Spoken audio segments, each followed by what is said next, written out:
I'm going to explain the rules of Elawa, a game for 2 to 4 players by Yoann Goupy and Corentin Lebras, artwork by Elsa Roman and published by Bombix. In Elawa, go back in time and form your tribe by collecting cards of prehistoric people, tools, huts, and storage. Create the best combinations to earn maximum points and win the game. Place the fire in the center of the table. Shuffle the tribe cards face down. Form 6 piles of 10 cards each and place them face up around the fire. Mix the resource tokens face down. Form 6 piles of 5 resources each and place 1 pile face up in front of each pile of cards. Form another pile of resources and place it face down on the fire. This is the center pile and should contain 6 resources for 2 players, 8 resources for 3 players, and 10 resources for 4 players. The remaining face-down resource tokens form the resource pool.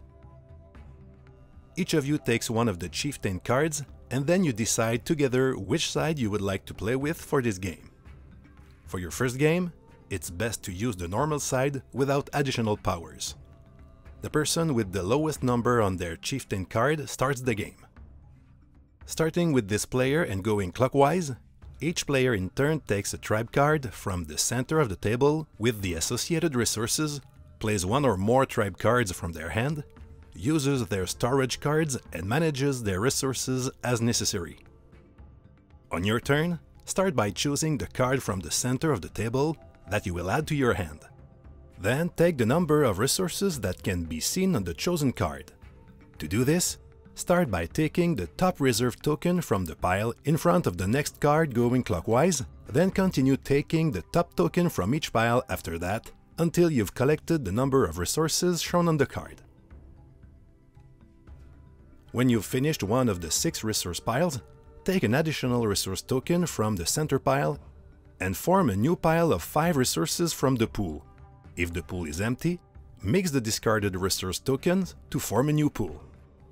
If a tribe card pile is empty, you can no longer take cards from it, but the resource pile in front of it stays in place and it's replaced when finished.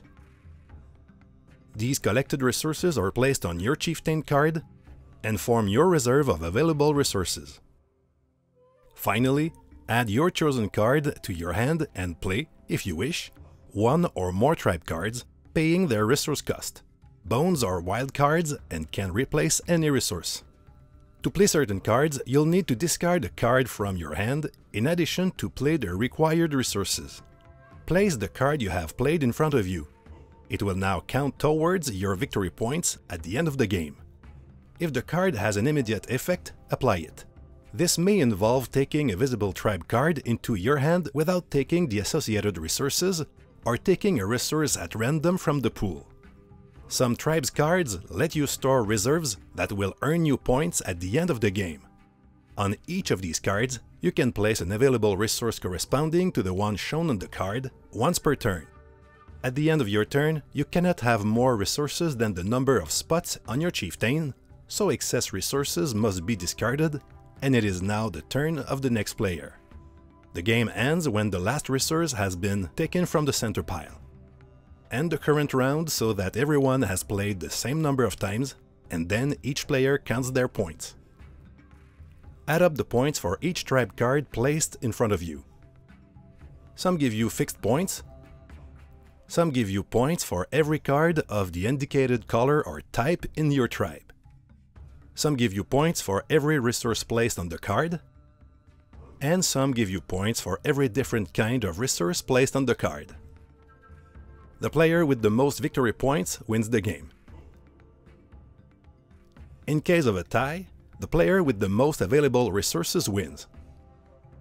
On their advanced side, the chieftains each have a power.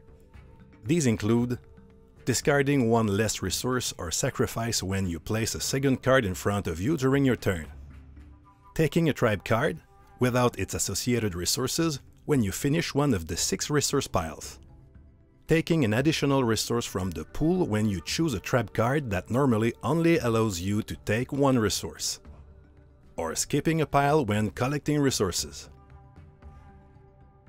Enjoy your game!